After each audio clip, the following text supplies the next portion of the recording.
కృష్ణా జిల్లాలో ఉన్నటువంటి 5 ఫార్ముల్లో ఈ వ్యాధి సోకిందని ఈ ప్రాంతం అంతా కూడా బయోసెక్యులర్ జోన్ గా ప్రకటించి ఆఫీసెస్ కి అక్కడ డిప్యుటేషన్ పెట్టి స్ట్రిక్ట్ గా అమలు చేస్తున్నాం.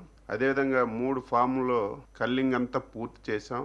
ఇతర ప్రాంతాల్లో ఎక్కడ కూడా బర్డ్స్ చనిపోయినట్టుకు గానీ ఈ వ్యాధి సోకినట్టుకు గానీ ఎక్కడ కూడా దాఖలాలు లేవు. దీని మీద రిస్ట్రిక్షన్స్ ఏవీ లేవు. ఉడికించినటువంటి గుడ్లు గానీ ఉడికించినటువంటి మాంసం గానీ తింటే ఎటువంటి సమస్య లేదని కూడా స్పష్టంగా రాష్ట్ర ప్రభుత్వం నుంచి తెలియజేస్తున్నాను. అయితే పత్రికల్లో సోషల్ మీడియాలో విపరీతంగా కొంతమంది పోటీపడి దీని మీద భయాందోళన సృష్టిస్తున్నారు. వాస్తవాలు తెలుసుకోకుండా ఆదరాబాదరిగా ప్రకటనలు చేసి ప్రజలకు భయాందోళన చేస్తే ప్రభుత్వం సీరియస్ గా కూడా తీసుకుంటుందని స్పష్టంగా తెలియజేస్తున్నాను. తెలంగాణ ప్రభుత్వం కూడా ఎక్కడ ఆంధ్రప్రదేశ్ రాష్ట్రం నుంచి మేము తీసుకోమని గాని నిషేధించామని గాని ఎక్కడ కూడా సర్క్యులర్ లేదు.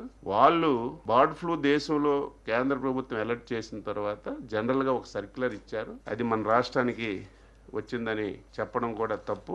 వ్యాధి సోకినటువంటి 1 కిలోమీటర్ పరిధిలో మాత్రమే ఇది పరిమితమై ఉంటుంది. అక్కడ ఒక పౌల్ట్రీ కూడా పనిచేయడానికి వీల్లేదు, ఒక్క బర్డ్ కూడా ఉండడానికి వీల్లేదు. ఇమీడియట్ గా కిలోమీటర్ పరిధిలో టోటల్ గా రాకపోకలన్నీ బంధించమన్నారు. 9 కిలోమీటర్ల తర్వాత నో ప్రాబ్లం లేదు. సాధారణంగానే షాపులు తెరవచ్చు, గుడ్లు అమ్ముకోవచ్చు, కోళ్ళు అమ్ముకోవచ్చు.